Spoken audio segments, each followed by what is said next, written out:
in an apron like this set, and this is my size. Today I'm going to show you how to drop the bodice block pattern, because later we're going to need a simple dress. What I need in drafting the pattern is number 1, the pattern paper, hip curve, French curve, 24 inches ruler, 1 foot ruler, a triangle, tape measure, a shear or a scissor intended for cutting the pattern, then a pins because we need to gather the pattern pieces, the eraser, pencil, and some marker because I need to make the dark lines so that everyone can see how I draft the pattern. Before we will start drafting the pattern, we need to know how to read the tape measure. So from this module that I made, I put their note. The ease and the tolerance for pattern drafting and sewing off a garment is plus or minus 1/8 of an inch. Now, take a look at how 1 inch is divided. It is divided into 8 parts. Now, the first one is 1/8, followed by 1/4, next 3/8, next 1/2, next 5/8, next 3/4, next 7/8, and 1 inch. You need to memorize all this graduation of an inch before we will proceed with the pattern drafting. We'll start drafting the pattern. Of course, we need first to have a body measurement. So, in this dress form, I tie it just to locate where is the natural waistline. Okay, first measurement that we're going to measure is our apex height. This is our apex point. Apex height from the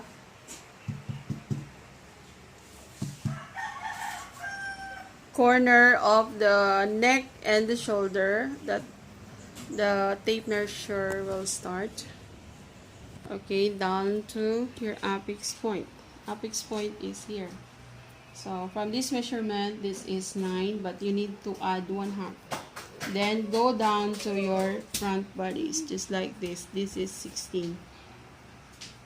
Next, since we get our front bodies, we will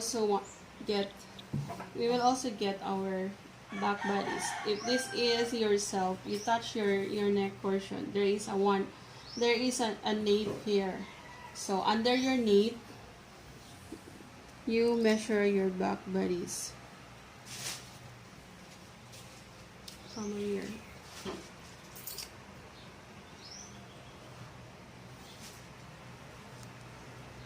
Here, it's just like this is 50. Okay, that is the vertical measurement. Now, let's proceed to the horizontal measurement. Shoulder width is here is 15.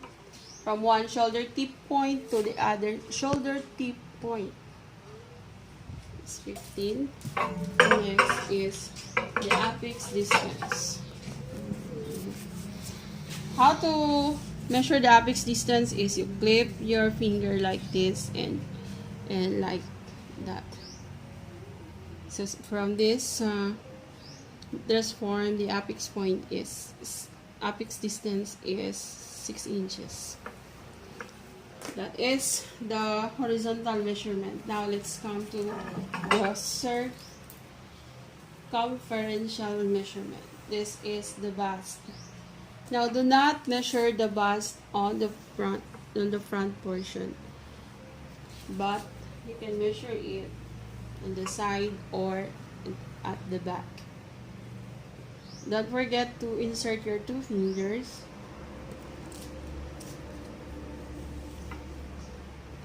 Just like this, the model or our dress form is 34 inches. And the waistline is 26. And the hips is... Before you start drafting the pattern, And one of the technique how to drop the pattern faster is, number one is you are going to memorize the body measurements. So just a while ago I demonstrate how to get the body measurements. Right after that you are going to have it memorize or get the pattern measurement first before dropping the pattern. So here is the individual measurement chart wherein you are going to write down the body measurements needed. And this is our procedure, the diagram of a front and back bodies, and this is the procedure. Now, how to make it draft fastly is to memorize this procedure. The back and for the front.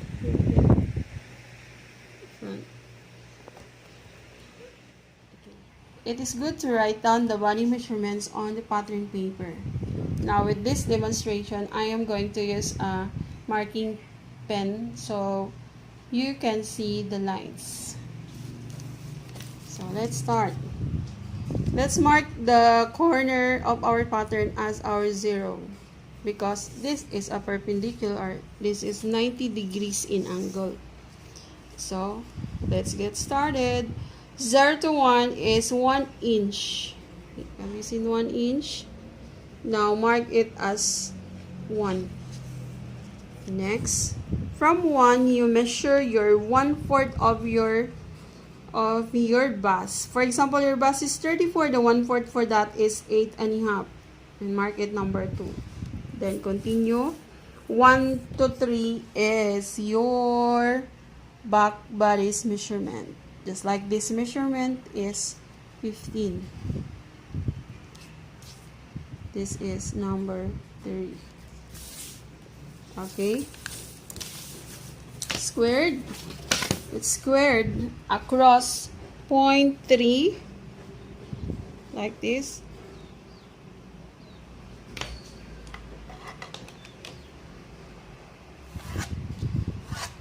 And so with 0.2.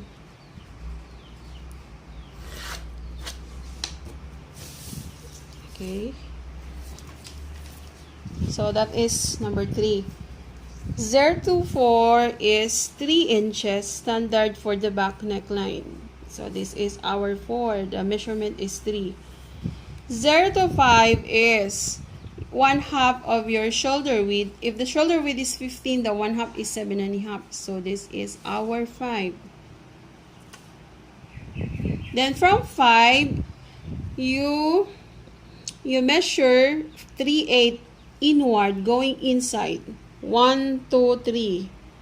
This is 3/8. This is our number 6. Now, let's square down number 5. And so, number 6. From number 5, you measure 1 3/4 for the shoulder slope. And this is your 0.7. Now, you can connect your 4 to 7 with a straight line. So this is 7. 2 to 8 is 1/4 of your bust measurement. So the 1/4 is 8.5. This one, and this is 0.8. 3 to 9 is 1/4 of the waist plus 1.5 inches for the dart. So the waist is 26. So 1/4 of 26 is 6.5. This is 6.5 plus 1.5 becomes 8. This is for the dart. Then connect your 0.9 to 8 with a straight line.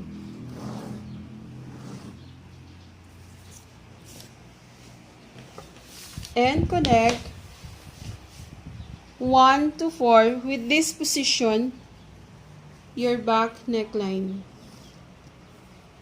And also connect 0.8 to 7, touching the line of 6. That is the purpose of the inward, the 3/8 inch inward here, to create our armhole.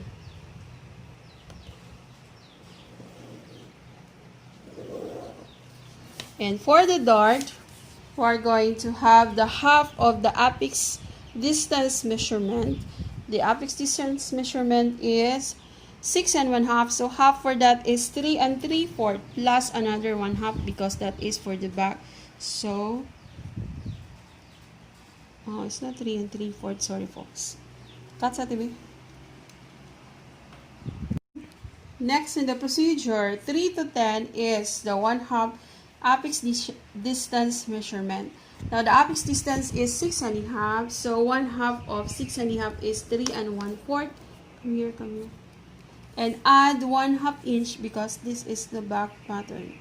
So, 3 1/4 plus 1/2 is 3 3/4 here. Squared up 0.10.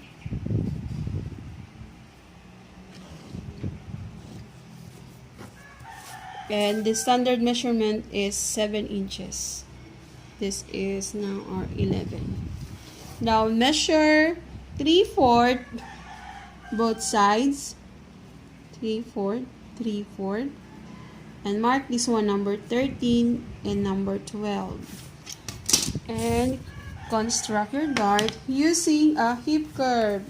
Hip curve like this. The slightly straight part of the hip curve for the back portion. Just reverse.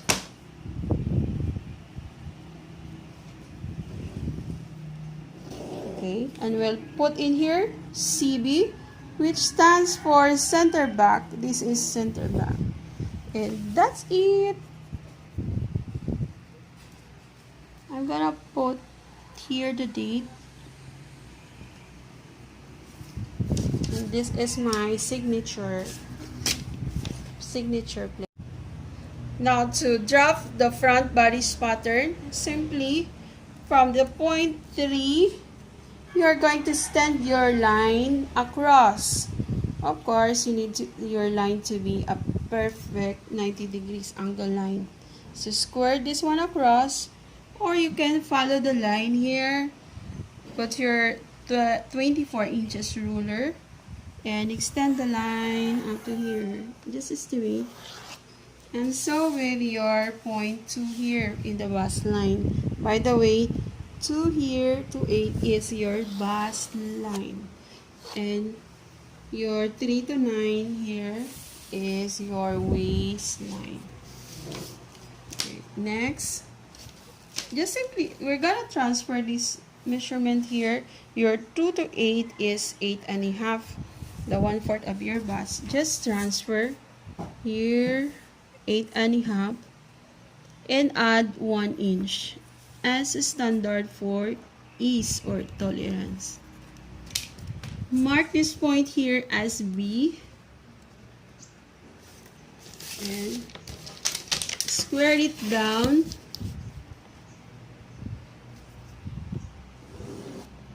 And mark this one as your C. Measure 1 inch down because front is longer than back because the front has a bust. So this is your letter D. Next, just square it a little.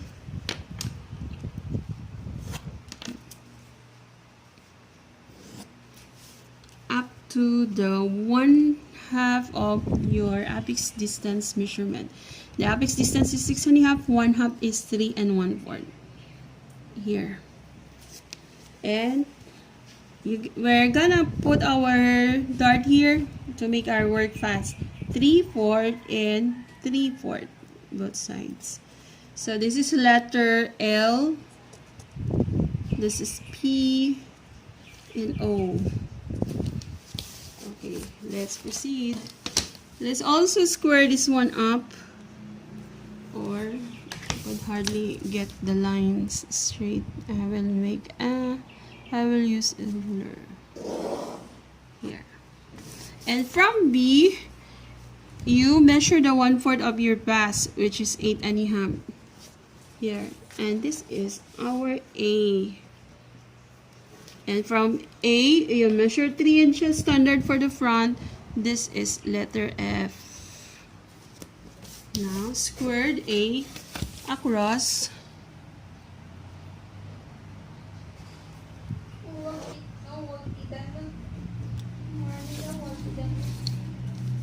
Plot your 1/2 shoulder width. The shoulder width is 15. 1/2 is. Now from A, squared across. Squared across. Just estimate that you will reach around 8 inches. Because your shoulder width is 15 and 1/2 of 15 is 7.5. This is your 1/2 shoulder width. This is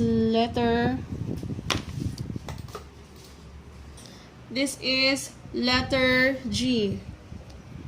From G, you measure 1 inch inward. This is letter H. Letter H.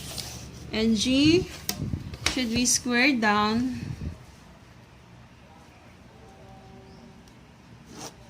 And measure 1 3/4 for the shoulder slope. This is letter I. And we're gonna get our E. A to E is 3 inches standard for front E. And now we can connect I to E with a straight line. And connect E to F with French curve.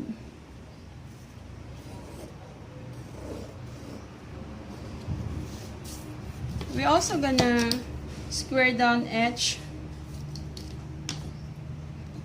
up to this portion only, because this is our basis and making a armhole for the front.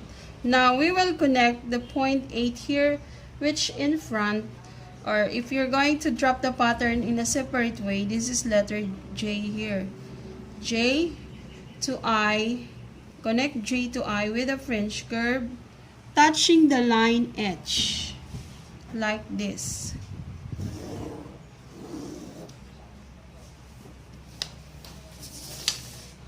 Okay, so we're about to finish.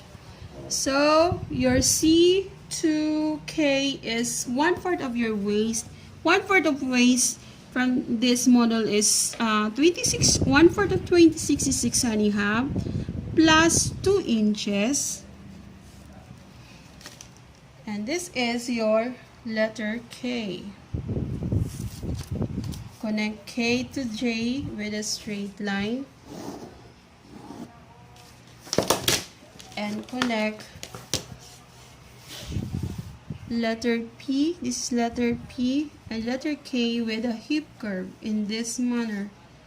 Kindly follow this one like that. And what is missing here is our front and apex height. For our apex height, the measurement is 9.5. You know, the front bodice is 16. A while ago, I add directly 1 inch because when you drop a standard pattern, you know, the difference for front and back bodice is 1 inch because this is for the bust. Or in some cases, for special sizes, you need to measure the front bodice in a separate way, so it could differ, especially if the bust is a little bigger or larger. So this is our 9.5 for our apex height, and we're gonna square it up letter L.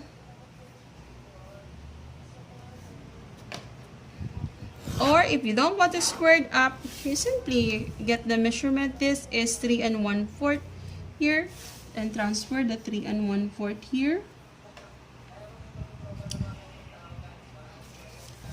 And we're gonna make now our front dart. So in the back portion, we use this one slightly straight. Now from the front, it differs. Our shape here is a little of curve like this in reverse.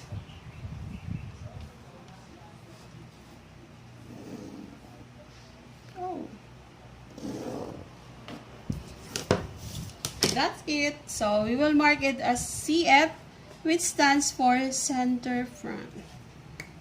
It's done, so we will cut now our pattern.